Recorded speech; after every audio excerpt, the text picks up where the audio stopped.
Oui, effectivement, l'union, c'est pas une union au rabais, c'est pas un accord électoral pour sauvegarder sa circonscription, pour sauvegarder son groupe, pour sauvegarder les fonds financiers qui vont avec. L'union, elle est sur un programme de rupture. Et nous, déjà, à la France Insoumise, le programme du NFP est un programme de concession, parce que je rappelle que nous sommes favorables à la retraite à 60 ans avec 40 annuités. Donc déjà, Monsieur Elec l'a rappelé tout à l'heure, on est passé d'un programme de plus de 600 mesures que le PS avait déjà commencé à trahir, parce que lorsque nous discutions de la réforme des retraites en 2023, à chaque fois qu'il fallait faire un communiqué commun sur notre position sur cette réforme des retraites, dès qu'il était question de mentionner le retour à 60 ans avec 40 annuités ou de déposer des amendements sur la question, le Parti socialiste était extrêmement frileux.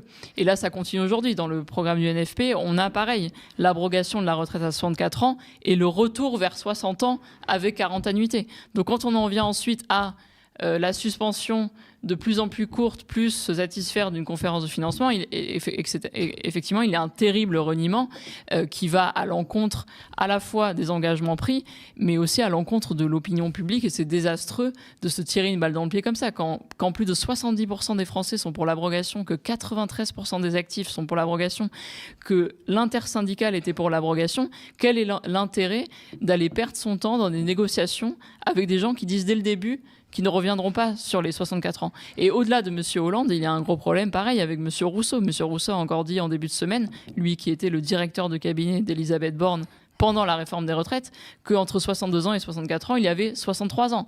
La semaine dernière, on a eu quoi? On a eu la retraite à points.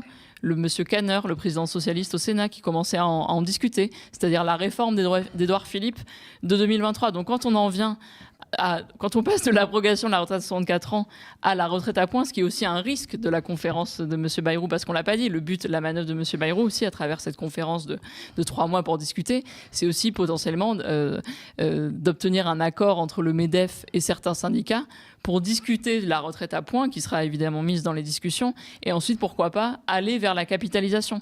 Et donc, il faut rester clair sur la rupture avec le macronisme actuel qu'on souhaite faire. Et il est évident que, M. Elec l'a rappelé, les trahisons socialistes sont très fraîches dans la mémoire des gens. Les gens se rappellent de la loi El Khomri, ils se rappellent de la loi Macron, ils se rappellent de la déchéance de nationalité.